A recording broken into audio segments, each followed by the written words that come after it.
Not a single day passes for me without witnessing tears of joy and love around me. Every day, somebody will be shedding tears of love and joy. I don't think there's a better way to live in this world and all of us should strive to create our own circles of joyfulness and pleasantness around us. Because if you're not joyful by your own nature, if you're always going around with the fear of suffering, as long as fear of suffering is there within you, you will never walk your life with full stride. It'll always be half a step. Most human beings have crippled themselves simply because of fear of suffering. What will happen to me is always the question. Whatever happens, this is how I will be. If this assurance comes to you, only now you will want to scale the peaks of life and see, what about it? If it happens, makes no difference to you. If it doesn't happen, makes no difference to you.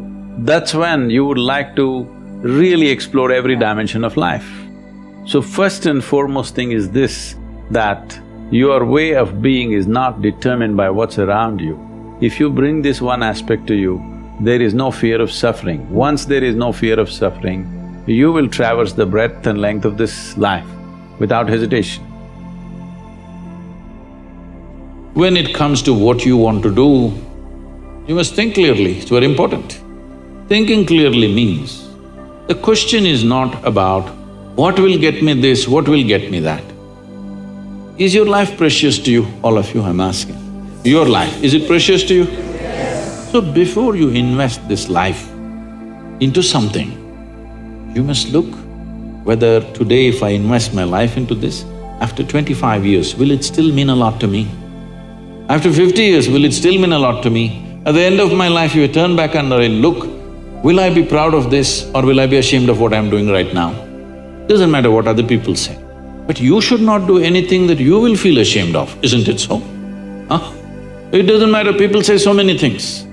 Everybody has an opinion, it's their business. But you don't do something that you will feel ashamed of, isn't it? Then you're turning against yourself. Somebody turns against you, you can leave them and go somewhere else. If you turn against yourself, you'll have to live with it forever. So, this is all you have to look at it. Something will get you money, something will get you comfort, that's not the point. What you choose to do, will it give you a life? When I say give you a life, are you just trying to make a living or are you trying to make a life out of this? It's important. Making a living is not an issue. A worm, an insect, a bird, an animal, all of them are making their life, making a living, isn't it so? They're even making a life out of it, but definitely they're making a living. So making a living with such a big brain is not an issue. Earning your food is not an issue, making a living is not an issue. Only problem is you want to live like somebody else, that's an endless problem. I want to live is not a problem. I want to live like you, this is a problem. So, it is important, if you consider your life as a precious life, you must make sure you make a wonderful life out of this. If your friend does not do well, you'll feel sad about it. If he does very well, you'll feel very sad about it. So you have fixed yourself in such a way, whichever way you cannot be happy. You're in a self-defeating mode. No matter what happens, you will not be happy.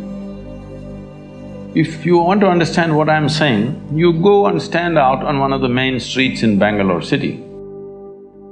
Leave the poor people who are selling kadlekai on the street side, leave them. Only look at those BMWs, Mercedes and Maseratis and whatever is going around in Bangalore city. Only look at the dream cars, okay? Because many of you may have dreams also of this. Just look at all these people. You think they are in a profusion of joy, driving this car like that? No. Only in case it's a stolen car, you see the joy. Otherwise, no. So success has not brought joy to them. If they're failed, of course they're frustrated. Because the very mode of approach is like this. If this mode of approach comes, whichever way, it's not going to work. Because it's not even about you, It's always about somebody here. It's never about you. The simple thing is this, see, if your joy, your sadness, your happiness, your misery is determined by something or somebody around you, the chances of you being joyful in your life is remote. Yes or no? Is it true that human experience is created from within? Hello? Hello? I'm asking all of you. Is it true that human experience, joy or misery, agony or ecstasy, madness or sanity, everything is created from inside? At least if you're a manager, if you're going to be a manager, at least what is happening from within you must happen your way. Because essentially management means having situations the way we want it. Yes? Management means what? Having situations the way we want it. Well, if the world is not happening your way, at least this one must be happening your way, otherwise what kind of management is this? Here there's only one person, huh? Here there are 1,000 people, they may not listen to you, they got their own stuff. But here there's only one person, at least here what you want must happen, isn't it? If what you want happened, would you keep yourself blissed out or miserable? What's your choice? You must choose, I'm going to bless you now. Huh? Blissed out, of course. So if such a thing is not happening, then all these problems come. If things work, it is a problem. If they don't work, it's a problem. If you get a seat in this institution, it's a problem. If you cannot get out of this, it's a problem. You like this place so much, you don't mind staying here, it's not like that. You must get in and you must get out ahead of others, everything. It's never about you, it's always about something else. Outside is a variable situation. Who these people are today, tomorrow we don't know what they will say. Yes? Tomorrow morning we don't know what they will say. If your way of being is determined by all these people, then you are a mess, you're bound to be a mess. See, you are a product of this planet, yes or no? Whatever nonsense individuals may think about themselves, we are all just a pop-up from this planet. You've seen those pop-ups on the computer screen? Pop, pop, yes?